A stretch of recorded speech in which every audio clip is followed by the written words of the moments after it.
Okay, so making a quick little video on more of technique than how to on how to use one of these MIDI excavators. This machine weighs about 20,000 pounds. We've got a Fecon mulching head on this unit. It's 36 inches. I think it's a fmx36, I believe is what it is, on a Yanmar excavator. This is the 80. And step number one, take your machine, if you don't buy it from them, to Carolina Equipment Rental. They know how to set this machine up specifically for this head to where as soon as you move the joysticks, it doesn't pull power away from the head. The way it's set up from the factory, this head can be spooled up like this, and as soon as you move a joystick, it doesn't matter which one, you'll hear that head start to die down. It loses power. So get them to set the machine up. Tell them to set it up like Todd has his set up. They'll know exactly who you're talking about. And I'm just going to show you guys how to do a mountainside type of a roadside bank that's really steep. Initially you think facing the bank and just working your way back and forth is going to be the best way, but it's not, because when you do that, right there you're as close to the bank as you want to get, and when you turn the machine it starts swinging away from the bank, so your cut is not going to be even. And also you can only go down so far, and you still got 5 feet, and then you have to reposition this whole machine over 5 to 10 feet to where you can get down on the bank. So what I've found works the best is to line your track up on the side of the pavement, not in the ditch. Okay? The next step is to set the head at the top of the bank. And you want the head at a slope with the bank, maybe a little bit pitched up. And I watch the back drag, which is a guard that keeps you from really digging in if you hit something hard. Okay, the next thing is to forget about the joystick that works the forearm. Only use the stick, and depending on which way you have your machine set up, I like backhoe controls. So my left stick works me left and right, and it also works the main boom up and down. I'll try not to beat you guys around too much. So that's the only 2 controls you want. So the next thing I do is take just kind of a test swoop. So you're at the top of the bank, and by starting at the top of the bank, you want to swing to the left and down the bank side.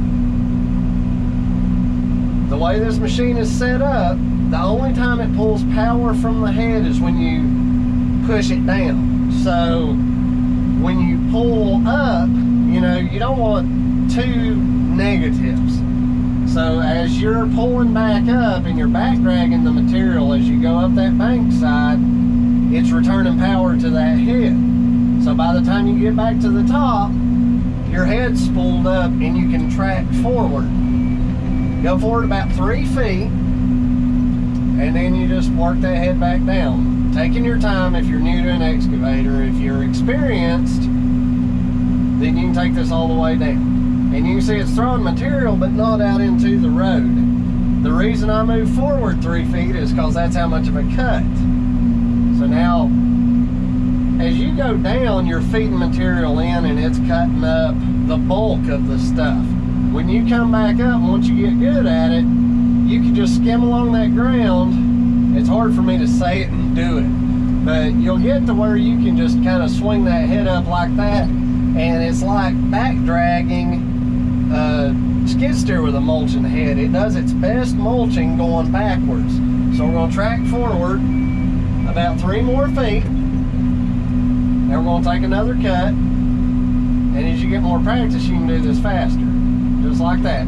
Now you don't want to go into the ditch, because obviously there's always rocks in a ditch, so just take your time and practice. Go 3 more feet. Make another cut. All right, now here's where these fundamentals come into play. What I'm going to do now is pull this head all the way up and spin around.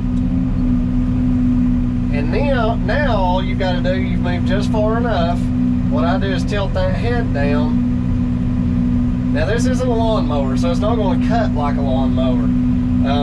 But you still haven't had to move that forearm. All you're having to do is tilt that head. Okay, now that we're facing behind us, as we mow all that accumulated material that's come down off the bank, as we track forward here,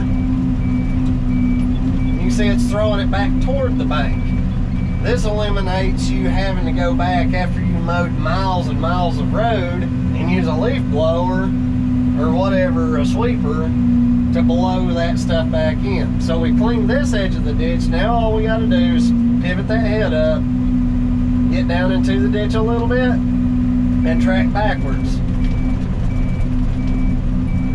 And now you can see we're getting that ditch cleaned up.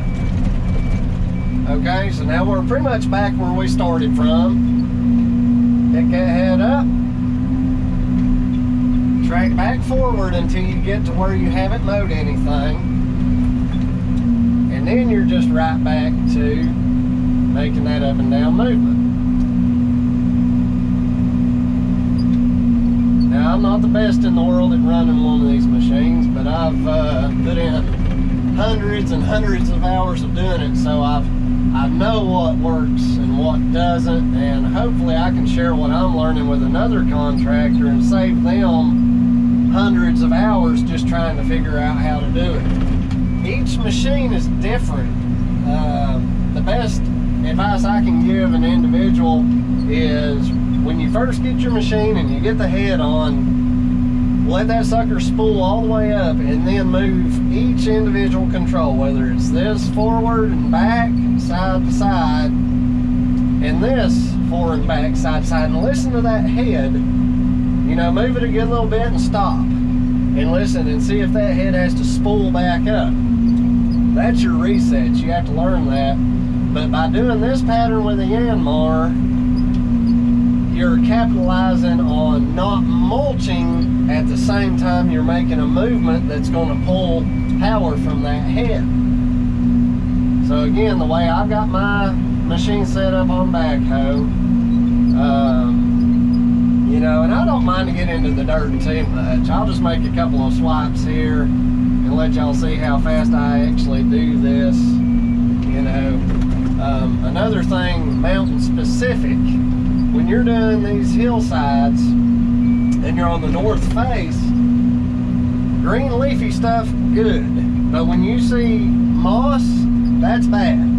Because when it's in a hillside like this, it's steep like this, more than likely it's not growing on wood. It's probably growing on a rock. And if you hit it, you're going to bust your teeth. So, this is about the pace I usually go. I try not to get into the dirt like that too much, but I'm not too good at talking and operating at the same time.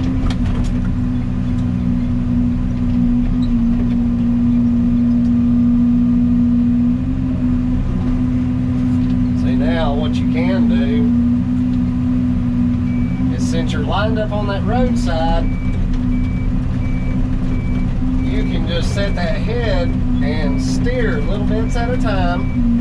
And as long as you're following that road edge with your track, you're more than likely not going to dig into the dirt too awfully bad.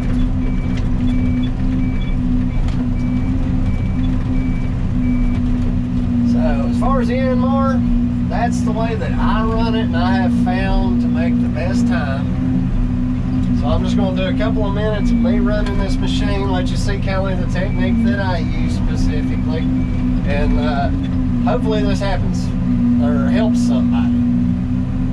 Now see, I bumped my trigger. On a Yanmar, you've got a trigger hold. You can press this over and push a button, that red light comes on, and it'll hold that trigger. That way you don't just wear that trigger button out.